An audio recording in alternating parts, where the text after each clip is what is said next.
నారదుడు అనేక లోకాలను తిరుగుతూ ఉన్నాడు. లోకాలన్నిటి కూడా తిరుగుతూ ఉన్నటువంటి నారదుడు ఎందుకు తిరుగుతున్నాడు అని మనం ప్రశ్న వేస్తే, నారదుడిని నాకు శాంతి లభించడం లేదు, సౌఖ్యం లభించడం లేదు, భారత భూమిలో ఎక్కడ శాంతి సౌఖ్యము ఉన్నదా అని అన్వేషణ చేస్తున్నాను, వెతుకుతూ ఉన్నాను అన్నాడు. ఎక్కడెక్కడికి వెళ్ళినాడు?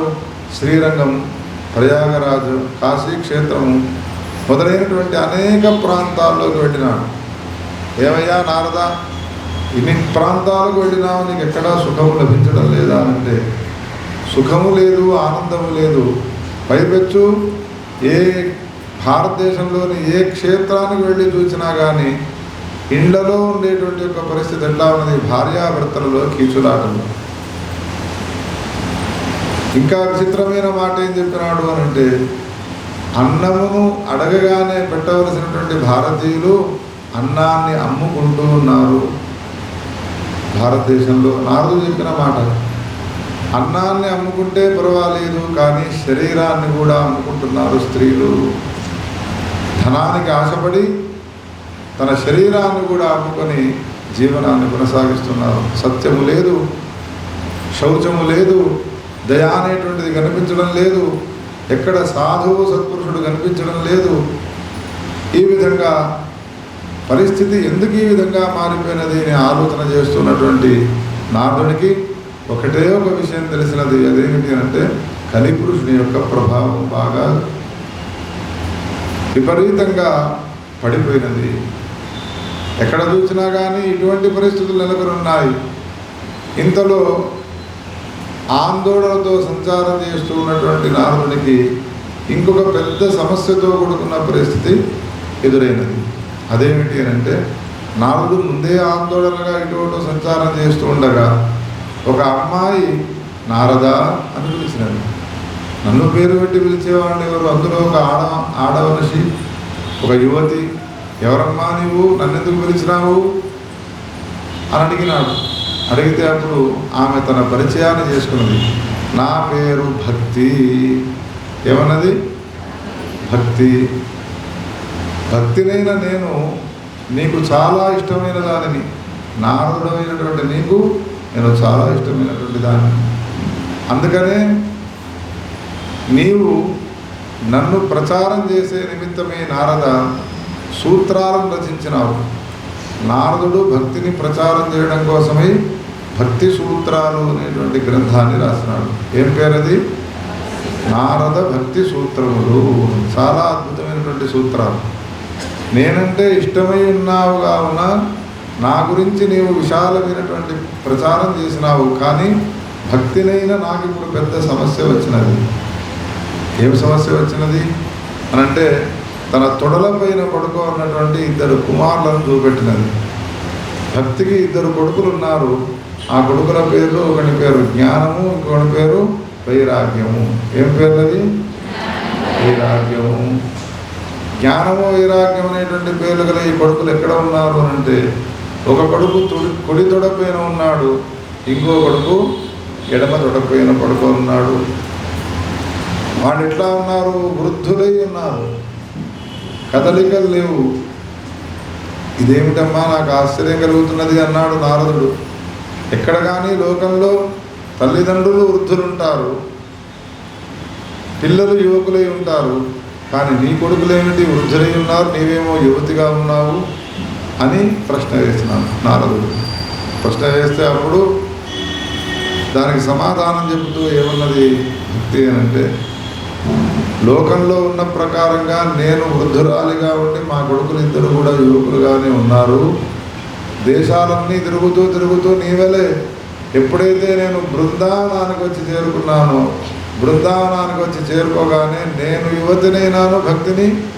నా పిల్లలిద్దరూ జ్ఞాన వైరాగ్యులు ముసలి వాళ్ళు అయిపోయినారు, వృద్ధులైపోయినారు.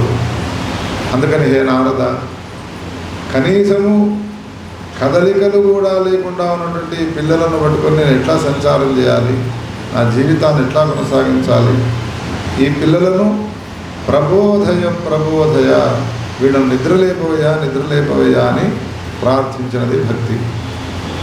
నారదునికి పెద్ద సమస్య కాదు, వాళ్ళిద్దరినీ కూడా లేపడం. అందుకని ఏం చేసినాడు, మొట్టమొదట జ్ఞానము వైరాగ్యం అనేటువంటి వీళ్ళలో చైతన్యం రావడం కోసమై అగ్నిమీడే పురోహితం యజ్ఞస్య దేవ మృత్యుజం అని ఋగ్వేదం అంతా చదివినాడు, కదలికలు లేవు. యజుర్వేదాన్ని చదివినాడు, ఈశేత్వోర్జేత్వా వాయవస్థో వాయవస్థ. యజుర్వేదం పూర్తిగా అధ్యయనం చేసినాడు. సామవేదము, అథర్వణ వేదము, అన్ని వేదాలు అయిపోయినాయి, కానీ కదలికలు లేవు. కోమాలోకి వెళ్ళిన వ్యక్తి ఏ విధంగా కళ్ళు తెరిచే ఉంటాడో, కదలికలు లేకుండా ఉంటాడో, అట్లా ఉన్నటువంటి పరిస్థితిని గమనించినాడు. ఇప్పుడు ఏం చేస్తున్నాడు, ధర్మక్షేత్రే కురుక్షేత్రే సమవేతాయుత్సవ. ఎక్కడిది శ్లోకము? భగవద్గీతలోని మొదటి శ్లోకాన్ని ప్రారంభం చేసినాడు. భగవద్గీతలో 700 శ్లోకాలు ఉంటాయి. 700 శ్లోకాలు చదివినాడు, కానీ చైతన్యం రాలేదు, జ్ఞాన విరాగ్యాలు. శ్రీమాత శ్రీ మహారాజ్ఞి శ్రీమత్ సింహాసనేశ్వరి ఎక్కడిది? లలితా సహస్రనామాన్ని పూర్తి చదివినాడు. విశ్వం విష్ణురో షడ్కారో భూత భవ్యో ప్రభు శ్రీమాన్ శ్రీవర్ధనో జగతు ఎక్కడిదో తెలియదు. శివ సహస్రనామాల్లోని చివరి నామం ఇది, శ్రీమాన్ శ్రీవర్ధనో జగతు. గోపాలకృష్ణ భగవానికి. వేదాలు చదివినాడు, స్తోత్రాలు పఠించినాడు. ఎన్ని రకాల ప్రయత్నం చేసినా కానీ తెలివి రావడం లేదు, జ్ఞాన వైరాగ్యాలు. అప్పుడు భక్తికి మాట ఇచ్చినాడు, తప్పకుండా నీకు నేను తెలివి వచ్చేట్టుగా చేస్తాను అని మాట ఇచ్చినాడు. కావున ఆందోళనతో ఇటు పరిగెత్తడం ప్రారంభించినాడు. కొంతమంది మహాత్ములు ఏం చెప్పినారు అంటే, నీవు ఏదైనా ఒక సత్కార్యాన్ని చేస్తే జ్ఞాన వైరాగ్యాలకు చైతన్యం అనేటువంటిది వస్తుంది అని చెప్పినాడు. సత్కార్యం ఏది? అటు ఇటు ఆందోళన చేస్తున్నాడు. ఇంతలో నారదుని యొక్క అదృష్టం పండి నలుగురు చిన్నపిల్లలు 5 ఏళ్ల వయసు కలిగినటువంటి ఋషులు హరిశరణం హరిశరణం హరిశరణం హరిశరణం ఏమంటున్నారు? శరణం హరిశరణం. మీరు అనాలి అనుకుంటే గట్టిగా అనగలుగుతారు మీరు. హరిశరణం హరిశరణం హరిశరణం హరిశరణం హరిశరణం అని ఈ నామాన్నే అంటున్నారు ఆ సనకాది ఋషులు. నారదుడు పరిగెడుతున్నటువంటి ఆ దృశ్యాన్ని చూసి, నారదా ఏమయ్యా ఆందోళనతో ఇటు పరిగెడుతున్నావు అన్నారు. అనగానే నారదుడు చాలా సంతోషపడ్డాడు. అయ్యా మహాత్ములారా, నారదుడనైన నేను మిమ్మల్ని ఎప్పటికీ కూడా ఆదర్శంగా తీసుకొని ఉపాసిస్తూ ఉంటాను. సనకాది ఋషులారా, బ్రహ్మదేవుని యొక్క మానసపుత్రులు మీరు, బ్రహ్మజ్ఞాన సంపన్నులు. ఇప్పుడు నాకు వచ్చినటువంటి ఒక సమస్యకు పరిష్కార మార్గాన్ని మీరే సూచించాలి. నీకేం సమస్య వచ్చినదయ్యా? నారదుడు నీవు నిరంతరం నారాయణ నామాన్ని జపించేవాడికి, నారాయణ నామాన్ని జపించేవాడినైనా నేను శుద్ధ సమస్యలో ఉన్నాను. నాకు ఇష్టమైనటువంటి భక్తికి 2 కొడుకులు ఉన్నారు. ఆ కొడుకుల పేర్లు ఏమిటి? జ్ఞానము వైరాగ్యము. నిశ్చేష్టులై పడిపోయి ఉన్నారు వాళ్ళు. వాళ్ళను ప్రబోధించేందుకోసమై వేదాలు చదివినాను, స్తోత్రాలను పఠించినాను. కానీ అశరీరవాణి చెప్పిన మాట ఏమిటి అంటే, ఏదైనా ఒక సత్కార్యం చేయి, ఏదైనా ఒక సత్కార్యం చేయి. వేదాన్ని పారాయణం చేయడం కంటే మించిన సత్కర్మ ఏదైనా ఉంటుందా? విష్ణు సహస్రనామ పారాయణం చేయడం కంటే మించినటువంటి సత్కర్మ ఏదైనా ఉంటుందా? నాకు తోచగా అటు ఇటు తిరుగుతున్నాను, నా అదృష్టం పండి మీరు నాకు తారసపడ్డారు. ఏ సనకాదులారా, ఆ సత్కర్మ ఏదో చెప్పండి అని దీనాదిదీనంగా ప్రార్థన చేసినాడు. ఆ ప్రార్థనలు విన్న తర్వాత ఆ మహాత్ములైనటువంటి సనకాదులు ఏమన్నారు అంటే, సత్కర్మ సూచకో నూనం జ్ఞానయజ్ఞ స్మృతో బుధై. సత్కర్మ అంటే ఏమనుకున్నావయ్యా? జ్ఞానయజ్ఞమును సత్కర్మ అని అంటారు. జ్ఞానయజ్ఞం అంటే ఏమిటి అంటే శ్రీమద్భాగవతాలాప. జ్ఞానయజ్ఞము అంటే భాగవతాన్ని వినిపించడమే అన్నారు సనకాదులు. నారదుడికి ఆ సత్కర్మ భాగవతము అనేటువంటిది అప్పటికి పరిచయం లేదు. అది ఎట్లా చేయాలి, దాన్ని చేయాల్సిన విధానం ఏమిటి? జ్ఞాన యజ్ఞము అన్నాడు కాబట్టి యజ్ఞానికి కట్టెలు ఎన్ని కావాలి, నెయ్యి ఎంత పడుతుంది, హోమగుండాలు ఎన్ని అవుతాయి అని అంటే దానికి సమాధానం చెప్పినారు మహాత్ములు. వినేటువంటి శ్రోతలు ఎవరైతే ఉన్నారో శ్రోతలు వచ్చి కూర్చున్న తర్వాత వాడు తలా 2 చెవులు ఉంటాయి. 100 మంది వస్తే ఎన్ని చెవులు అవుతాయి? 200 చెవులు హోమగుండాలు. మరి ఆహుతులేవి అంటే భాగవత కథ అనేటువంటిది ఆహుతి.